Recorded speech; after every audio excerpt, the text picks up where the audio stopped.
Bonjour et bienvenue dans l'atelier Plume et Papote.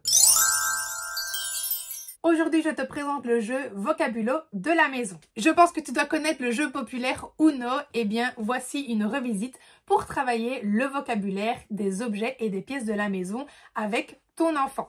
C'est donc un Uno finalement un peu plus réfléchi dans le sens où il te permettra de développer de réelles compétences au niveau du vocabulaire et qui te permettra également d'autres activités. Tu as donc 10 paquets de cartes qui correspondent chacun à une pièce de la maison et des cartes bonus pour pimenter la partie. Le principe est simple, c'est vraiment comme un jeu de Uno. On va sélectionner par exemple 4 pièces. Vous allez mélanger les cartes. Chaque joueur prend 7 cartes et le premier qui se sera donc défaussé de toutes ces cartes aura remporté la partie. Pour poser une carte sur la table, il faut que l'objet appartienne à la même catégorie, donc à la même pièce de la maison. Par exemple, je pourrais déposer une couverture sur un oreiller puisque ça vient de la chambre. Et vous allez choisir un deuxième critère qui est libre. Donc ça peut être par exemple la même matière, la même couleur, la même fonction, qui commence par la même lettre, etc. Et donc voilà, je peux déposer si ça appartient à la même catégorie, donc ici à la même pièce de la maison, ou bien si par exemple ça rime. Ou bien si ça a 2 syllabes, ou bien si ça a la même couleur, ou bien si ça a la même fonction. Par exemple, je pourrais mettre un oreiller sur un coussin. Le coussin vient du salon, mais les deux ont la même fonction, c'est-à-dire poser sa tête ou être un peu mieux assis, voilà, bien confortable avec le coussin. Je pourrais mettre par exemple une brosse à dents et une serpillière parce que les deux ont comme fonction de nettoyer. C'est pas la même chose bien sûr, mais la fonction est la même. Et donc voilà, c'est vraiment à vous de pouvoir utiliser finalement le critère que vous souhaitez en fonction de ce que vous souhaitez peut-être stimuler chez l'enfant s'il y a besoin. Admettons un enfant qui a un petit peu de mal à repérer les sons, ben voilà, si ils ont un son en commun ou bien s'ils riment, on met.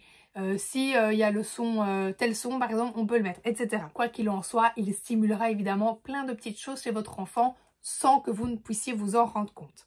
Vous allez également avoir pour chaque carte, pour chaque paquet de cartes, une carte avec le nom de la maison. Celle-ci va vous permettre par exemple de faire des activités de tri. Donc vous pourriez par exemple mettre sur la table une ou plusieurs cartes, voire toutes les cartes avec le nom.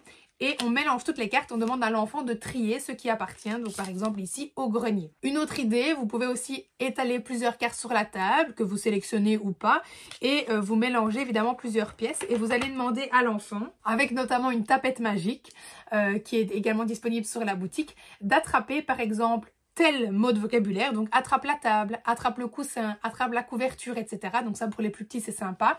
Je vous conseille de ne pas mélanger les pièces quand c'est pour les petits, comme ça on travaille vraiment que le vocabulaire d'une pièce puis d'une autre. Pour les plus grands, vous pouvez mélanger, demander d'attraper le coussin, l'oreiller, ou alors d'attraper par exemple tout ce qui appartient à la salle de bain. Ou bien d'attraper tout ce qui permet de laver, ou bien d'attraper tout ce qui permet de dormir, etc.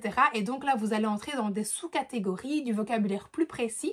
Vous pouvez bien sûr jouer par exemple avec un chronomètre, où l'enfant doit aller le plus vite possible pour attraper les cartes en fonction des consignes que vous avez données. Vous pouvez également jouer à plusieurs, et donc c'est celui qui aura attrapé le plus de cartes qui aura gagné dès qu'il y en a plus sur la table. Donc vraiment, c'est un jeu qui va être très riche, qui vous permet donc de stimuler le vocabulaire de manière générale quotidien de la maison, mais qui vous permet également plein d'autres jeux et donc de stimuler différentes compétences si vous cherchez à stimuler quelque chose en particulier. Voici donc pour cette présentation, je vous mets le lien dans la barre d'infos. J'espère que ce jeu donc vous aura plu et je vous dis à très vite pour une nouvelle présentation de jeu.